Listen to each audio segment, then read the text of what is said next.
अपने बगीचे वार्ता मगरमच्छ को भूल जाइए। हम जुरासिक काल में डाइव कर रहे हैं, जहां बड़े प्राणी धरती पर घूम रहे थे और नदियों का राजा एक अद्भुत जीवाशी था, एक राक्षस, सार्कोसुकस। सार्कोसुकस का अर्थ है मांस का जीव, क्योंकि यह एक मांस खाने वाला जानवर था। अफ्रीका में खुदाई से अवशेष मिले हैं, इससे यह सूचित होता है कि यह किसी समय सहारा के रेगिस्तान में था, जिससे यह आज के तप्त बर्बादी बन गया है। यह सीधे रूप से आधुनिक मगरमच्छों से संबंधित नहीं होने के बावजूद, सार्कोसुकस एक फोलिडोसॉर्स नामक समृद्धिक्लिन बड़े जलसाई सरीसृपों के समूह में था, जो एक प्राचीन वंश था।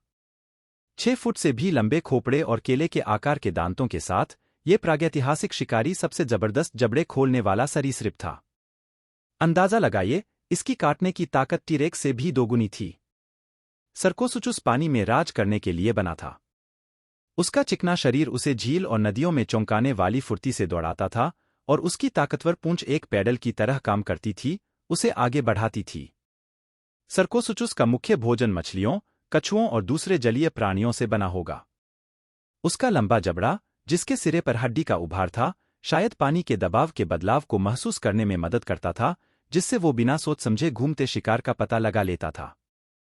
करोड़ों सालों तक सर्कोसुचुस अपने पानी के साम्राज्य में अजेय था।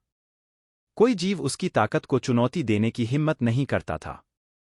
लेकिन हर ताकत का अंत होता है, और लगभग 112 मिलियन साल पहले जलवायु परिवर्तन और दूसरे शिकारियों के दबाव ने सर्कोसुचुस का सफाया कर दिया।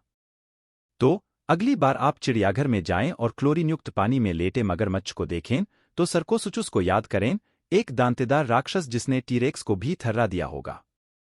ये हमें ये भी याद दिलाता है कि अतीत के रहस्य हमारे सबसे जंगली सपनों से भी ज्यादा जंगली कहानियां छुपाए हुए हैं।